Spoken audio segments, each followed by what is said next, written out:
ગઈકાલે ધંધુકામાંથી એક હત્યાનો બનાવ સામે આવ્યો હતો અને આ હત્યાનો બનાવ આવ્યાની બાદ અમુક જ કલાકોમાં એવો અફવાનો દોર શરૂ થયો કે આખું ધંધુકા ભડકે બળ્યું હતું।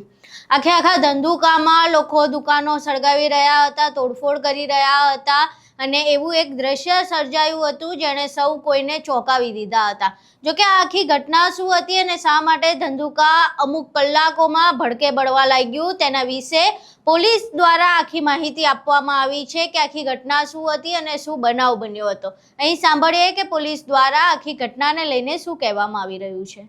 आज धंधुका टाउन में दो लोगों की बाइक का एक एक्सीडेंट हुआ था।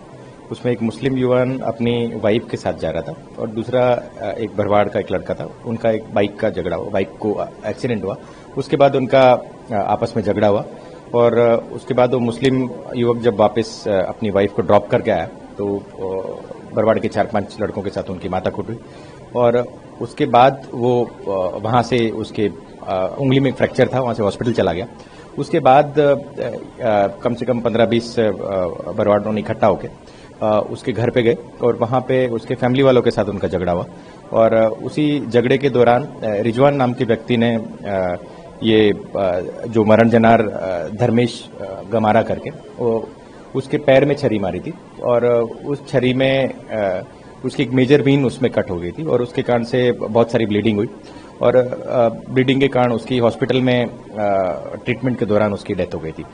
और इस पूरे घटनाक्रम में पुलिस ने दोनों आरोपी समीर और रिजवान दोनों को अरेस्ट कर लिया और साथ ही साथ जो जिन जिन लोगों ने आगजनी करी थी उन लोगों में भी 15 से 20 लोगों को डिटेन किया और इस पूरे टाउन में एकदम अभी शांति है। विक्टिम का पोस्टमार्टम हो चुका है और उसका क्रिमेशन हो चुका है और इसके साथ साथ पूरे टाउन में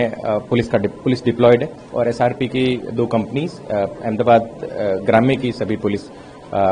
आईजी सर मैं सारे डीवाईएसपीज यहाँ पे हाजिर हैं और खेड़ा और आनंद की भी कुछ पुलिस यहाँ पे हाजिर है और इस पूरे घटनाक्रम में जिन जिन लोगों ने का इन्वॉल्वमेंट था उनके खिलाफ कड़क से कड़क कार्रवाई की जाएगी और साथ ही साथ पुलिस पूरे एंटायर विस्तार में अभी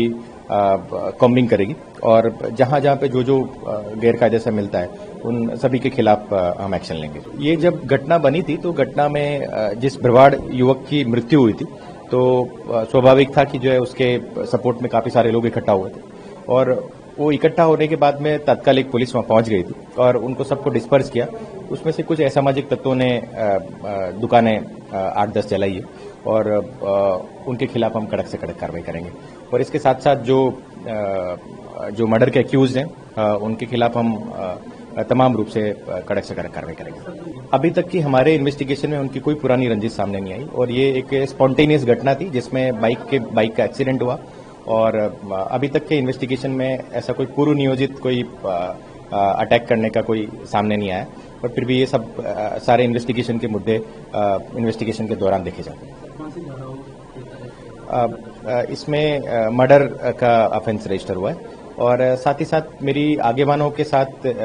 काफी लंबी मीटिंग हुई है। उनके जो मुद्दे थे उन सब के बारे में डिटेल चर्चा हुई। पुलिस की कामगिरी से सभी आगेवान संतुष्ट है और अभी पूरे धंधुका टाउन में बिल्कुल शांति है और मैं आपके माध्यम से ये सभी को कहना चाहता हूँ कि कोई भी यह शांति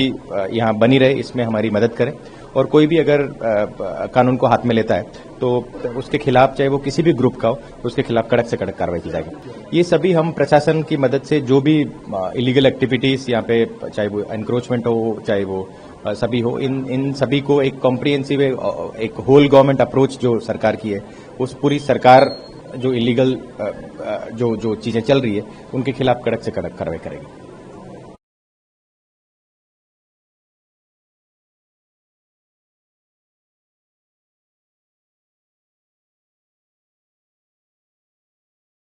અહીં તમે સાંભળ્યું કે પોલીસે સમગ્ર ઘટના વિશે શું જણાવ્યું, પરંતુ આખી ઘટના બન્યા બાદ હાલ તો પોલીસ આખો મામલો થાળે પાડી રહી છે અને આ જે હિંસા છે તે વધુ ન ભડકે બળે તેના વિશે ધ્યાન આપી રહી છે। પરંતુ ચક્રવાત તરફથી પણ અમારી અપીલ છે કે પોલીસ દ્વારા આરોપીને ઝડપી લેવામાં આવ્યા છે એટલે કાયદો પોતાના હાથમાં ન લે અને જે પ્રમાણેના હિંસાત્મક દ્રશ્યો ગઈકાલે જોવા મળ્યા હતા તે આગળ ન વધે અને શાંતિનો માહોલ ધંધુકામાં સ્થાપિત થાય, લોકોના જે જાનમાલને નુકસાન થયું છે તે પણ ન કરવામાં આવે અને જે પ્રમાણેનું પહેલાં સ્થિતિ હતી અને ધંધુકામાં લોકો શાંતિથી જીવતા હતા ને એક સાથે હળીમળીને રહેતા હતા તેવી રીતે ફરી રહેવાનું શરૂ કરી દે તેવી અમારી સૌ કોઈને અપીલ છે. હાલ પોલીસે